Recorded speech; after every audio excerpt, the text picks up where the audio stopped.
There. All right. Morning, this is John of the Pine Tree. I have the great pleasure of being here with Supervisor Candidate Russ Thomas. Morning, Thank John. you, Russ.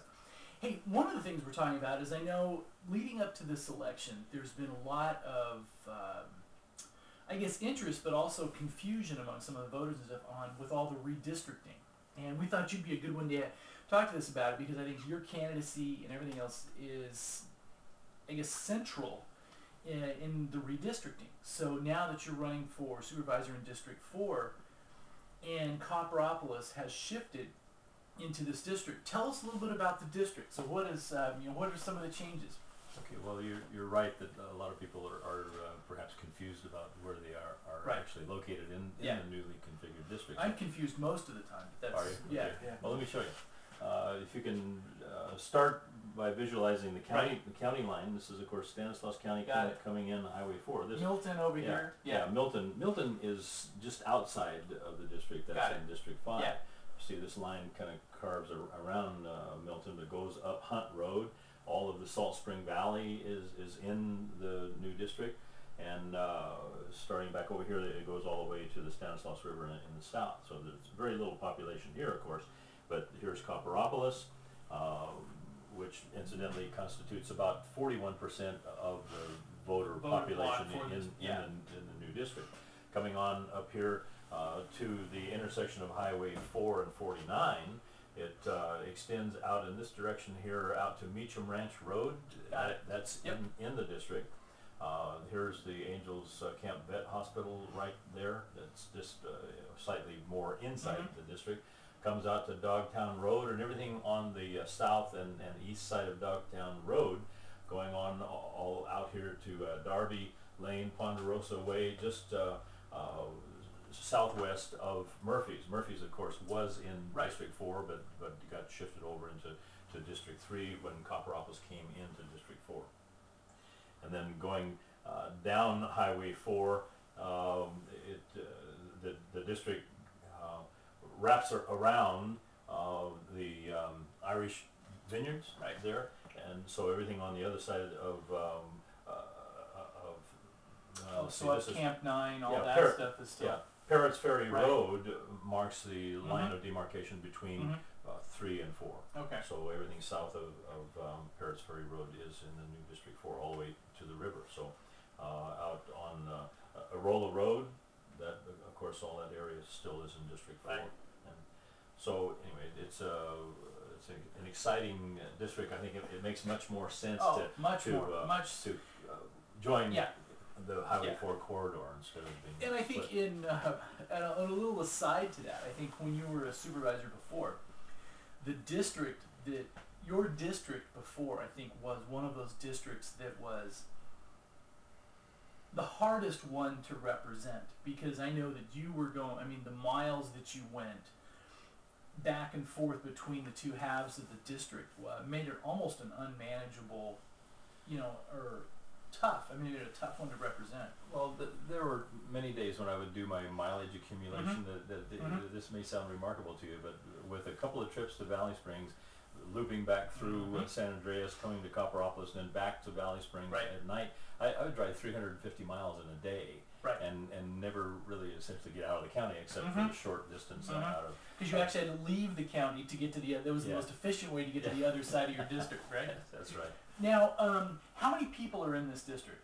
There are about 5,900 Okay. of registered voters, but of course at 20% of the roughly 47,000 people, there's about a little bit over 9,000 total population, but only 6,000 registered voters. Now, I guess the question, now I think with the reconfigurations of the district, I also think it makes an opportunity because this district has the potential to be kind of an economic powerhouse of the county, correct? I mean, isn't that really? You're absolutely right, and that's one of the things that excites me about that, and I think that in many ways, District 4 could be could lead us out of the economic depression or recession that we have found ourselves in. I was really quite pleasantly surprised to hear a realtor mention the fact that we're out of inventory and on the houses, and you know, if the laws of economic principles prevail here in the law of supply and demand, we could be right at the edge of an opportunity to kind of turn things and prices come back up. Right. And I think that one of the things that differentiates me from my opponent is that I see the wonderful potential in the tourism, the increased tourism that can occur here and should occur if the county starts to work aggressively with the visitor center. Right. And gosh, you may not be aware of this, but our neighbor to the south, Mariposa County, 50% of their general fund revenue, their whole general fund revenue, comes from the transient occupancy tax. Now let's analyze what this tax means. It's not a tax on anybody in Calaveras County.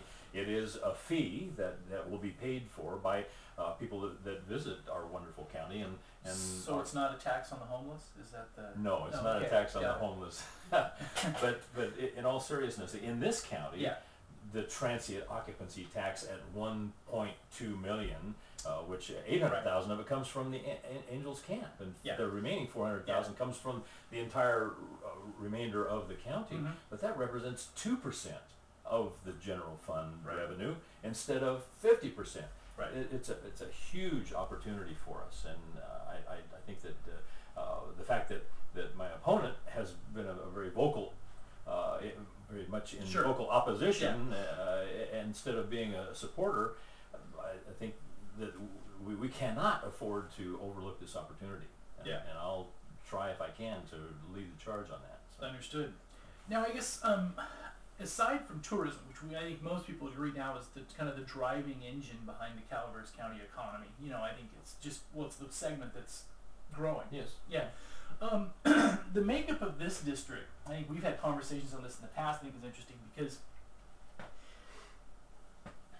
technologically, let's say if a company was going to move a company up here, things like that. I mean, because we're in Copperopolis right now, where with Caltel, I mean, you have fiber to the home in most of the instances here. I mean, as far as infrastructure, it's a good thing. I mean, as far as I think this district especially, as far as connectivity, as far as different things like that. I mean, if, am I wrong in that?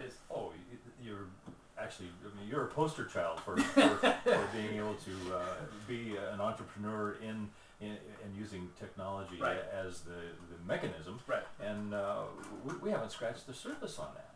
And I've been able to use the internet to do commerce in my own business as a consultant and a salesperson ever since I've been here for the last starting about 15 years ago. I've been here for 17 years, but I saw the opportunities that exist, and I think that this has the potential for speeding up the transplant traffic to Calaveras County, because people don't have to wait until they retire to come here. They can actually bring their businesses here, and as long as they have connectivity. And Caltel, of course, has been one of the leaders in plowing in the cables, the fiber optic cables, and we're very fortunate here in Copperopolis to have that availability.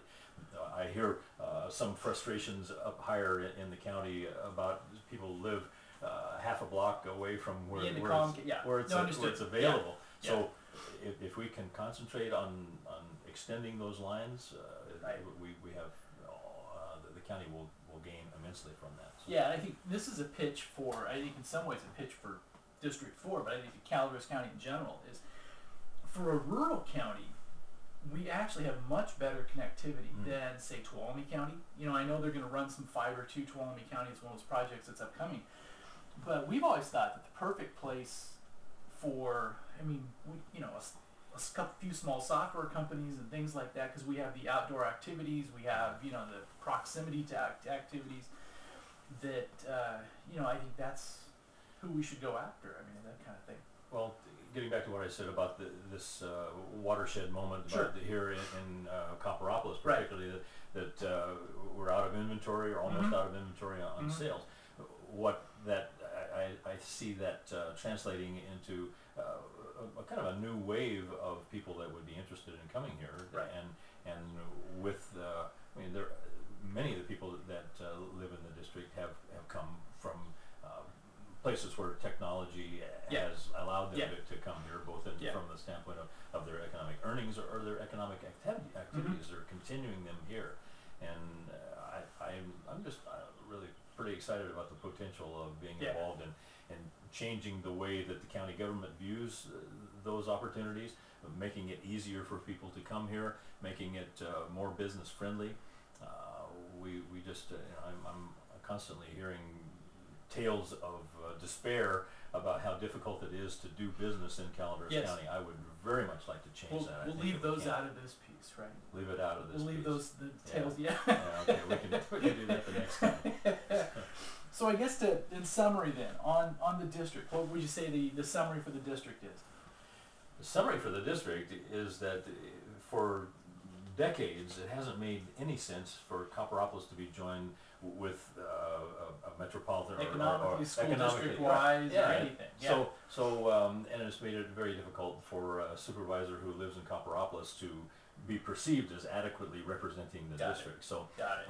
I think that this new configuration, it obviously, I mean, it goes without saying that it presents much more beneficial outcomes, potential outcomes for the district and for the county. And I think that if people will look back at my record as a member of the Board of Supervisors, they will see that I'm prepared, ready.